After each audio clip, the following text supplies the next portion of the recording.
নবী সারা রাত নামাজ পড়ে পা মোবারক কেন ফুলাইলেন?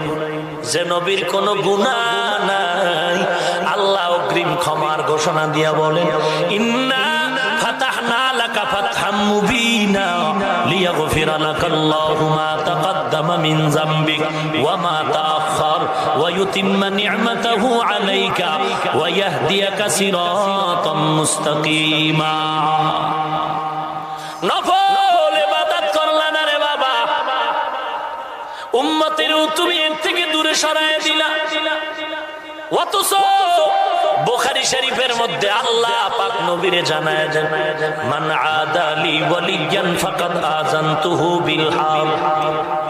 ও রাসূল, উম্মতের জানায় দেন, আমার ওলিদের সাথে যারা দুশমনি করবে আমি তাদের সাথে যুদ্ধের জন্য রেডি। আল্লাহর নবীকে আল্লাহ বলেন, নবী জানেন ওলি কারা, ওলি ওলি এক বচনে ওলি, বহু বচনে